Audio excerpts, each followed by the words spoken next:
નમસ્કાર મિત્રો, હું છું નરેશ।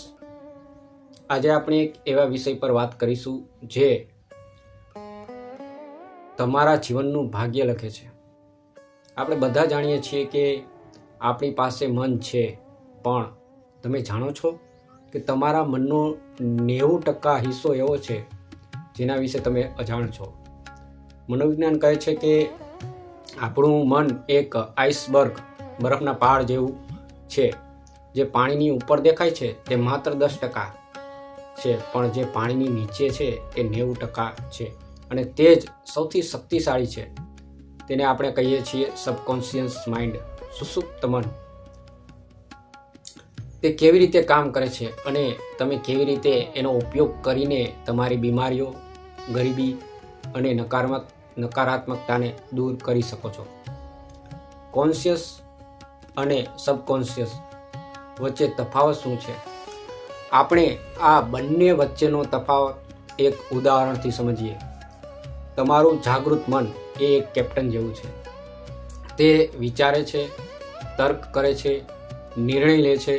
તમે અત્યારે મારો વિડીયો જોઈ રહ્યા છો અને નક્કી કરી રહ્યા છો કે આ માહિતી સાચી છે કે નહીં। આ તમારું જાગૃત મન છે, પણ તમારું સુષુપ્ત મન એ વાહનના એન્જિન જેવું છે।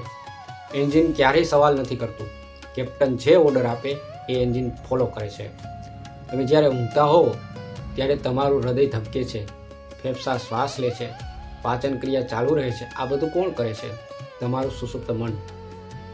તે એક એવું રેકોર્ડિંગ મશીન છે જે તમારા જન્મથી લઈને અત્યાર સુધીની દરેક ઘટના, દરેક લાગણી અને દરેક ડરને સાચવીને બેઠું છે।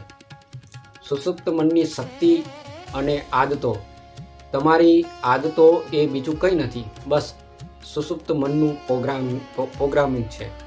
વિચારો, જ્યારે તમે પહેલીવાર સાયકલ કે ગાડી ચલાવતા શીખ્યા હતા ત્યારે તમારે બહુ ધ્યાન આપવું પડતું હતું।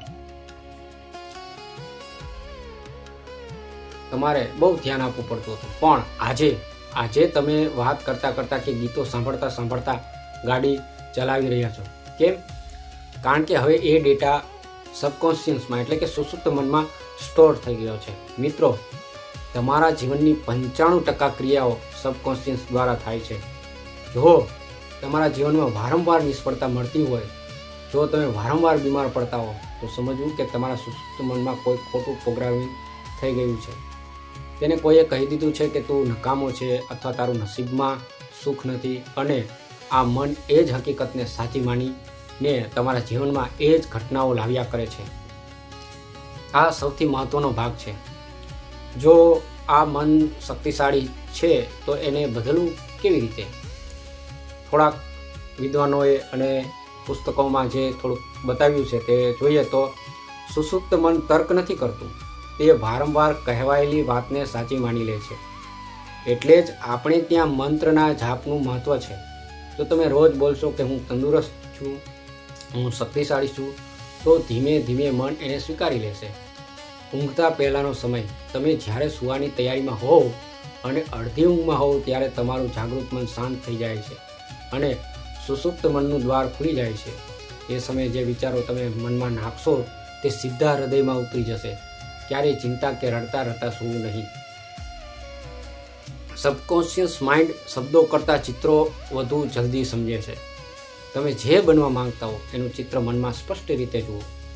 એવું અનુભવો કે તમે એ મેળવી લીધું છે। ફિલિંગ, માત્ર બોલવાથી કંઈ નહીં થાય, એની સાથે લાગણી જોડો। જો તમે અમીર બનવા માંગતા હો કે કંઈ પણ બનવા માંગતા હો તો એ અહેસાસ તમારી અંદર રાખવો।